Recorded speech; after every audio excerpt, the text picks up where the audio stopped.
أعوذ بالله من الشيطان الرجيم. بسم الله الرحمن الرحيم. الحمد لله الذي أنزل على عبده الكتاب ولم يجعل له عوجا قيما لينذر بأسا شديدا من لدنه ويبشر المؤمنين الذين يعملون الصالحات أن لهم أجرا حسنا ماكثين فيه أبدا وينذر الذين قالوا اتخذ الله ولدا ما لهم به من علم ولا لآبائهم كبرت كلمة تخرج من أفواههم يقولون إلا كذبا فلعلك باخع نفسك على آثارهم إن لم يؤمنوا بهذا الحديث أسفا إنا جعلنا ما على الأرض زينة لها لنبلوهم أيهم أحسن عملا وإنا لجاعلون ما عليها صعيدا جرزا أم حسبت أن أصحاب الكهف والرقيم كانوا من آياتنا عجبا إذ أوى الفتية إلى الكهف فقالوا ربنا آتنا من لدنك رحمة وهيئ لنا من أمرنا رشدا وضربنا على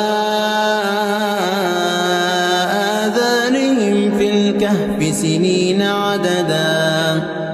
ثم بعثناهم لنعلم أي الحزبين أحصى لما لبثوا أمدا نحن نقص عليك نبأهم بالحق إنهم فتية آمنوا بربهم وزدناهم هدى وربطنا على قلوبهم إذ قاموا فقالوا ربنا رب السماوات والأرض لن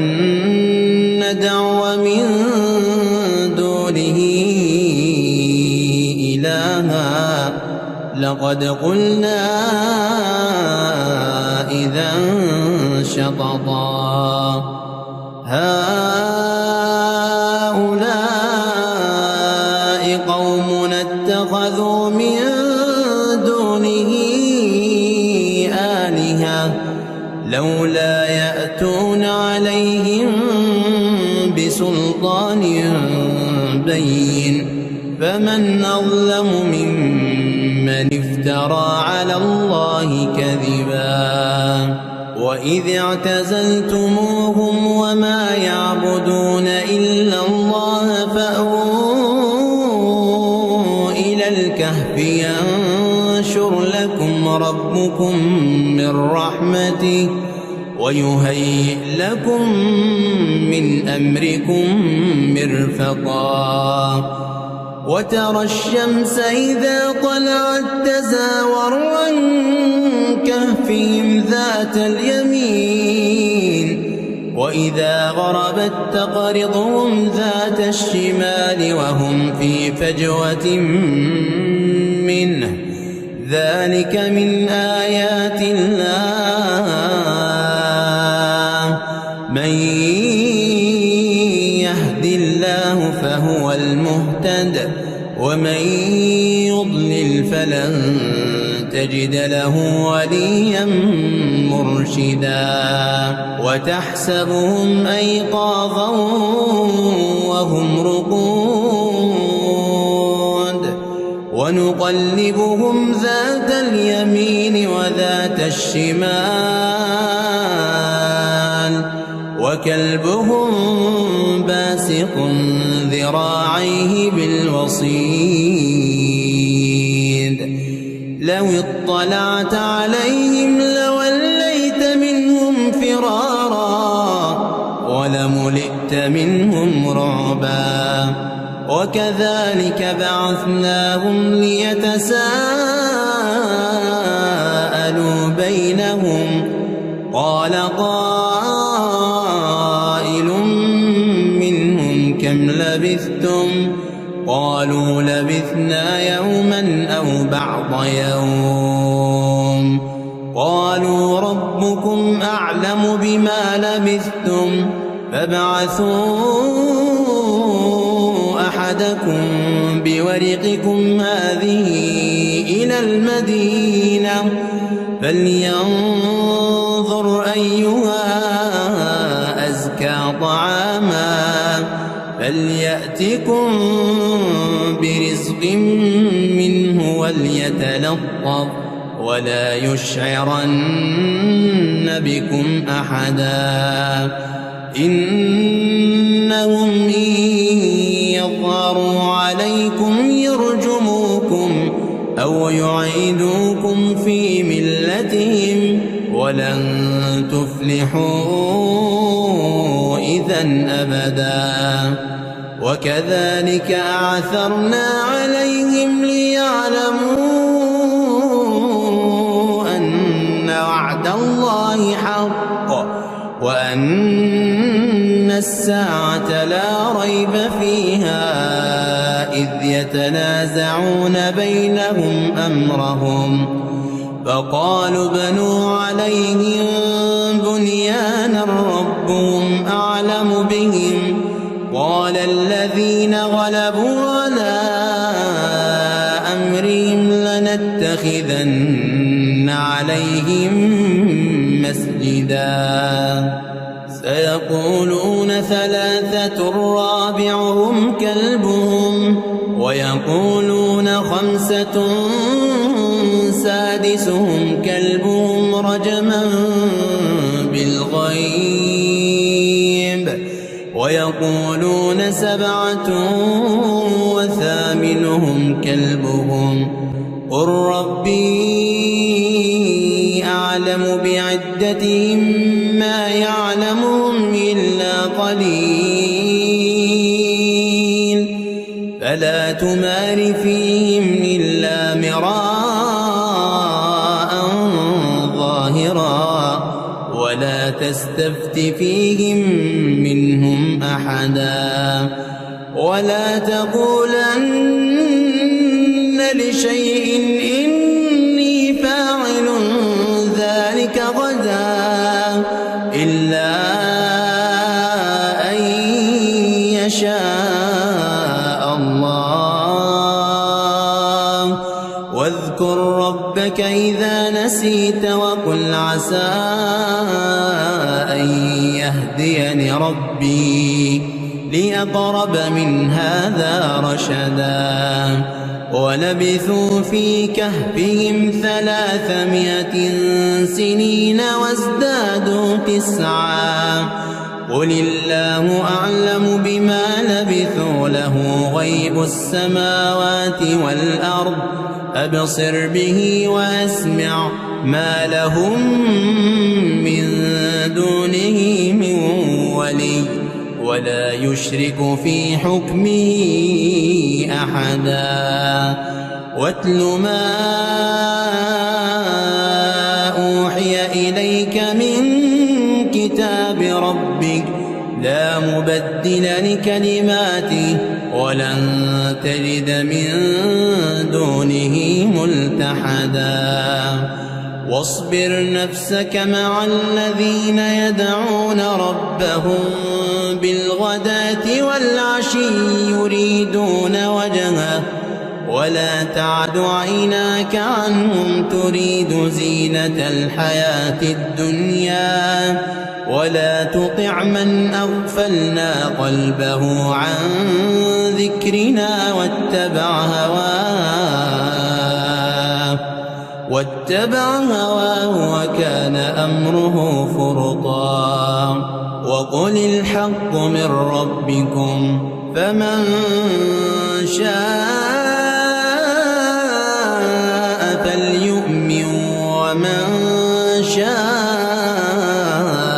فليكفر إنا أعتدنا للظالمين نارا أحاط بهم سرادقها وإن يستغيثوا يغاثوا بماء كالمهل يشوي الوجوه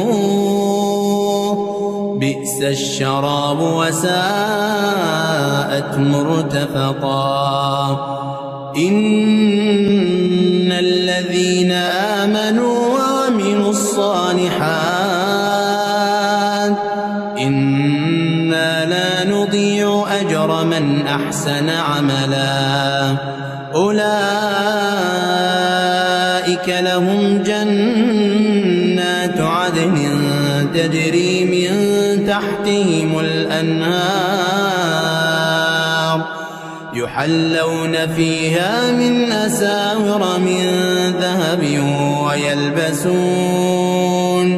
ويلبسون ثيابا خضرا من سندس واستبرق متكئين فيها على الأرائك نعم الثواب وحسنت مرتفقا واضرب لهم مثل الرجلين جعلنا لأحدهما جنتين من أعناب وحففناهما بنخل وجعلنا بينهما زرعا كلتا الجنتين آتت أكلها ولم تظلم منه شيئا وفجرنا خلالهما نهرا وكان له ثمر فقال لصاحبه وهو يحاوره أنا أكثر منك مالا وأعز نفرا ودخل جنته وهو ظالم لنفسه قال ما أظن أن تبيد هذه أبدا وما أظن الساعة قائمة ولئن رددت إلى ربي لاجدن خيرا منها منقلبا قال له صاحبه وهو يحاوره أكفرت بالذي خلقك من تراب ثم من نطفة ثم سواك رجلا لكن هو الله ربي ولا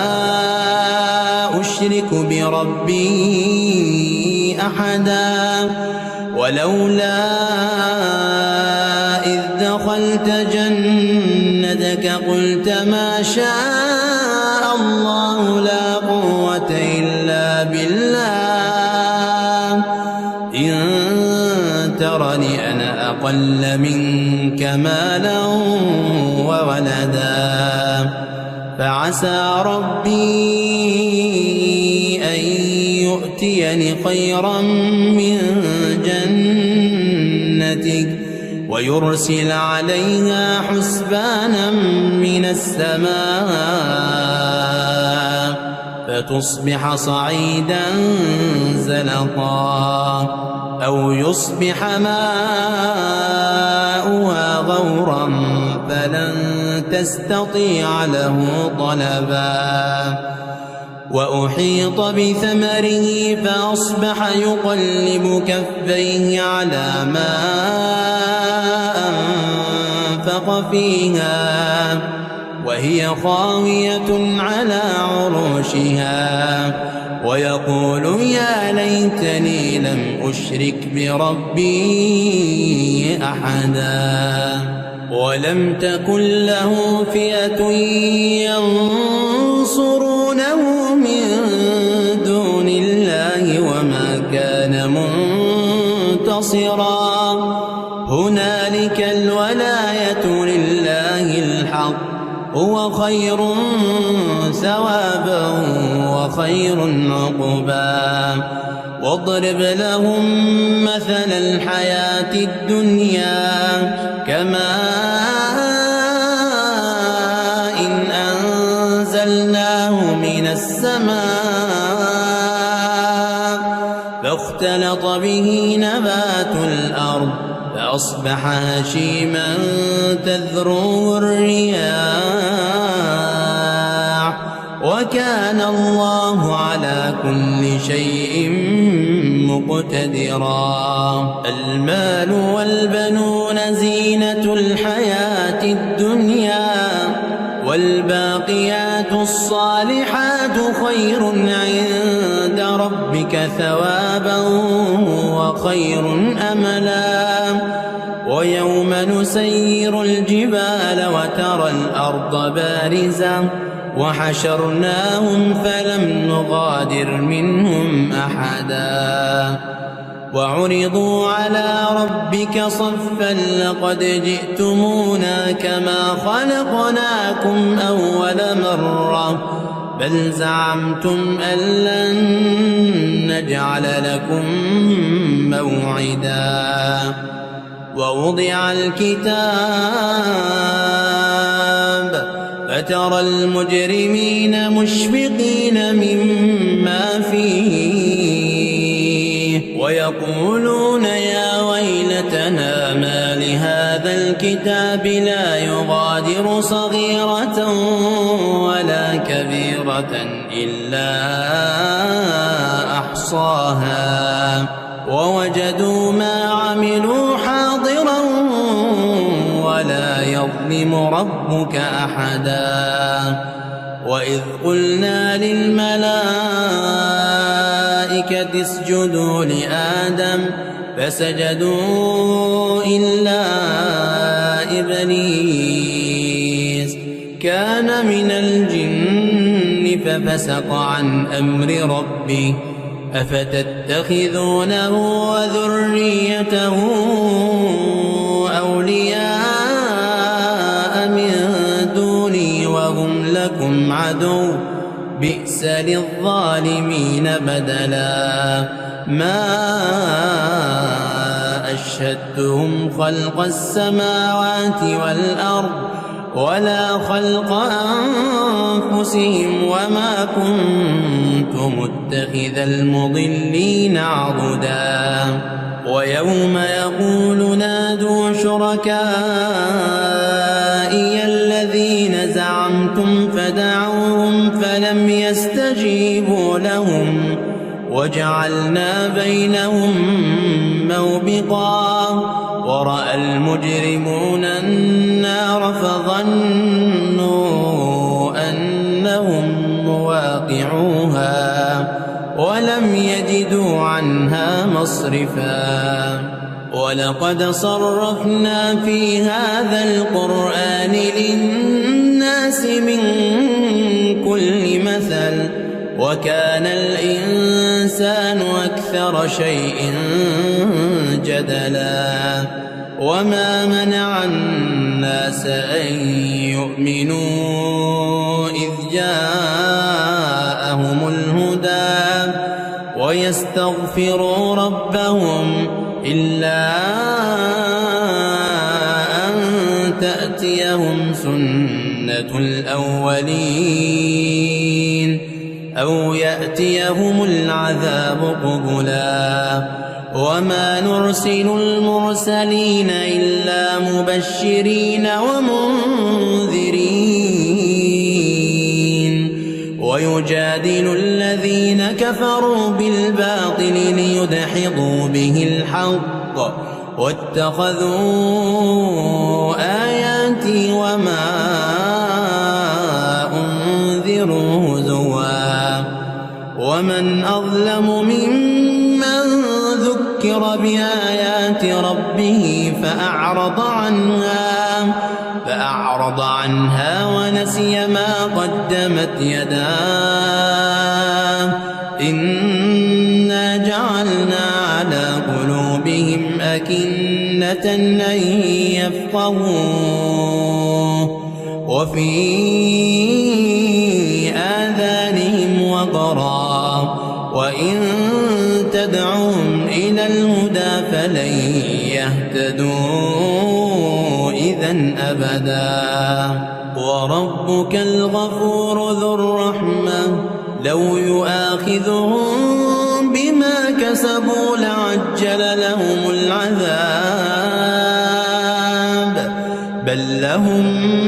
موعد لن يجدوا من دونه موئلا وتلك القرى أهلكناهم لما ظلموا وجعلنا لمهلكهم موعدا وإذ قال موسى لفتاه لا أبرح حتى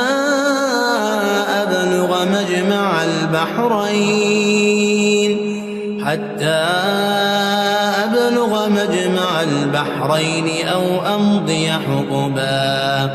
فلما بلغا مجمع بينهما نسيا حوتهما فاتخذ سبيله في البحر سربا فلما جاوزا قال لفتاه آتنا غداءنا لقد لقينا من سفرنا هذا نصبا قال أرأيت إذ ذوينا إلى الصخرة فإني نسيت الحوت وما أنسانيه إلا الشيطان أن أذكره واتخذ سبيله في البحر عجبا قال ذلك ما كنا نبغ فارتدا على آثارهما قصصا فوجدا عبدا من عبادنا آتيناه رحمة من عندنا وعلمناه من لدنا علما قال له موسى هل أتبعك على أن تعلمني مما علمت رشدا قال إنك لن تستطيع معي صبرا وكيف تصبر على ما لم تحط به خبرا قال ستجدني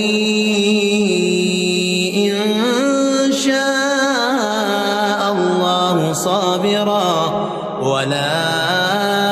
أعصي لك أمرا قال فإن اتبعتني فلا تسألني عن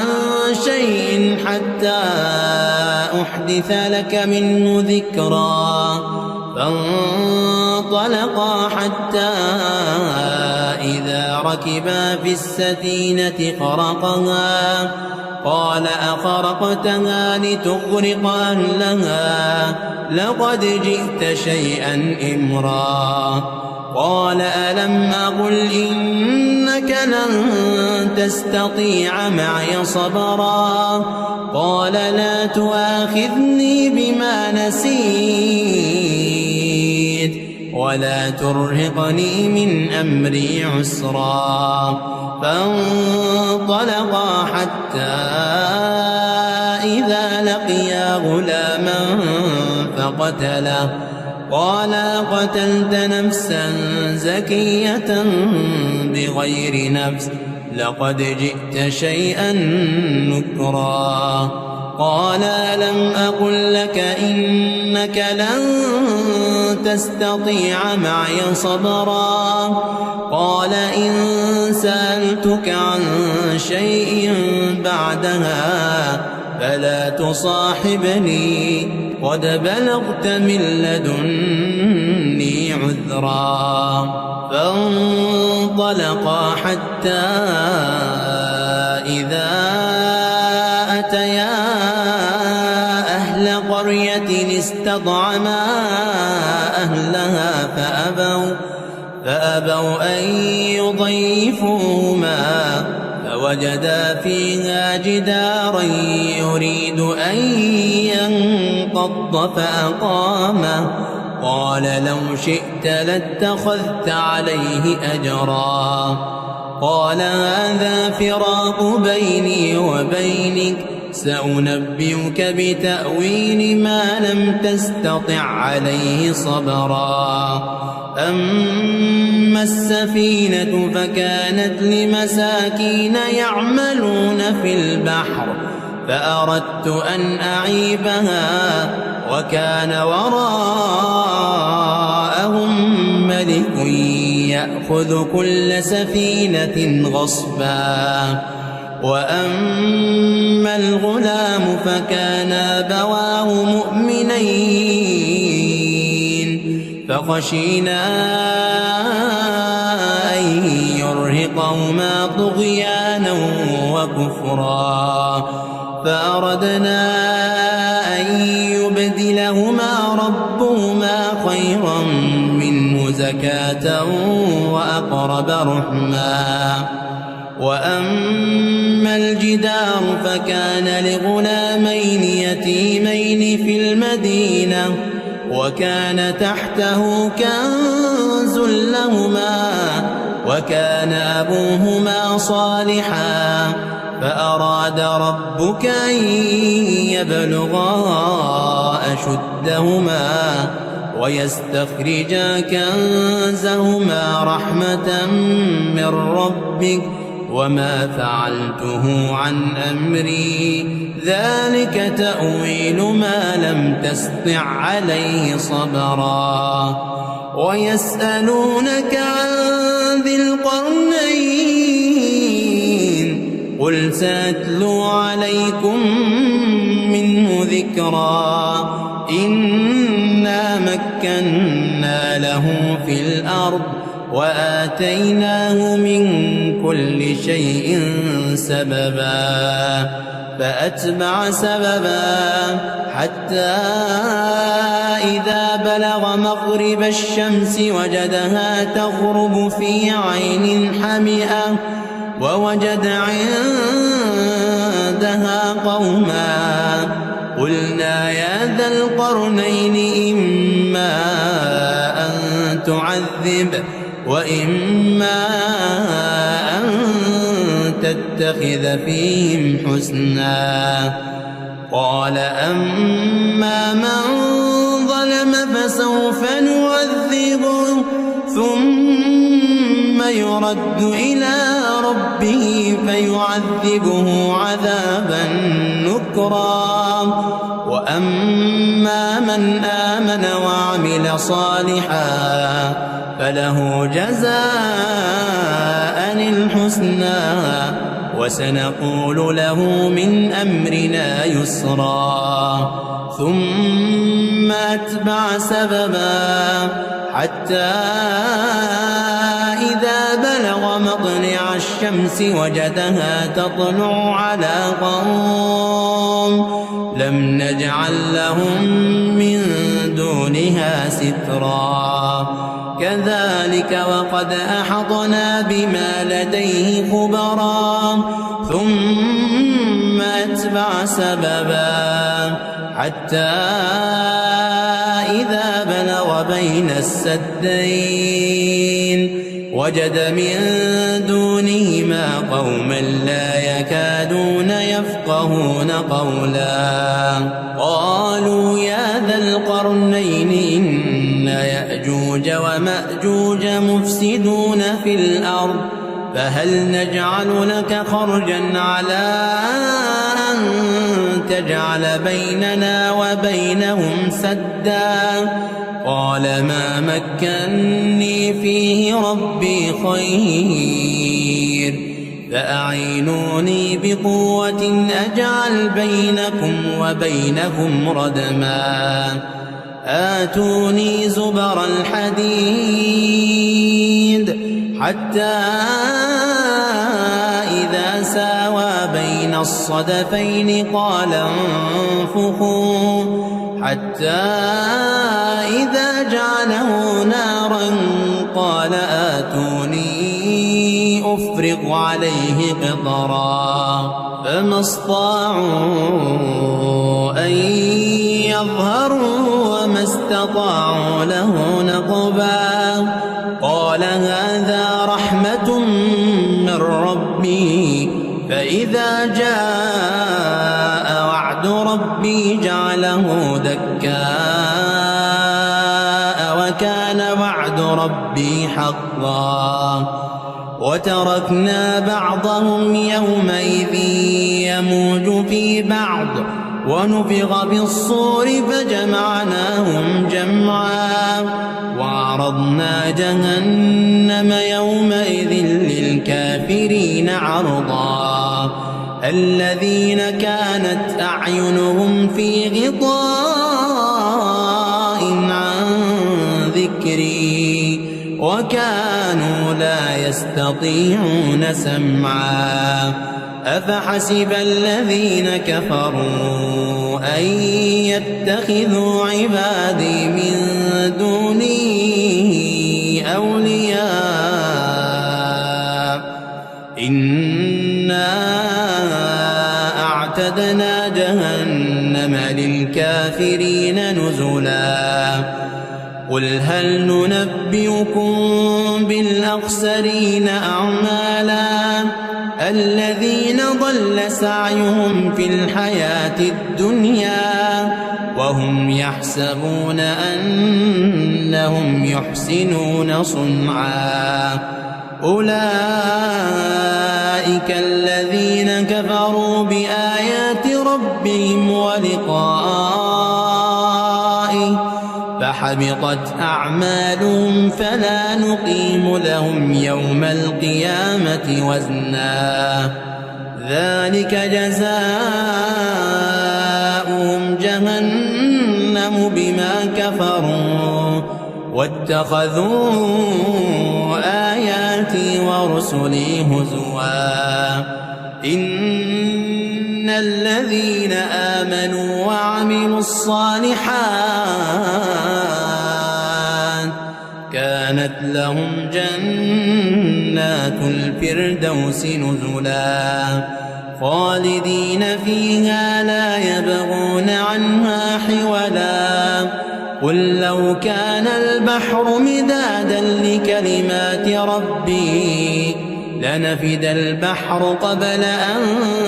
تنفد كلمات ربي ولو جئنا بمثله مددا قل إنما أنا بشر مثلكم يوحى إلي أنما إلهكم إله واحد فمن كان يرجو لقاء ربه فليعمل عملا صالحا ولا يشرك بعبادة ربه أحدا.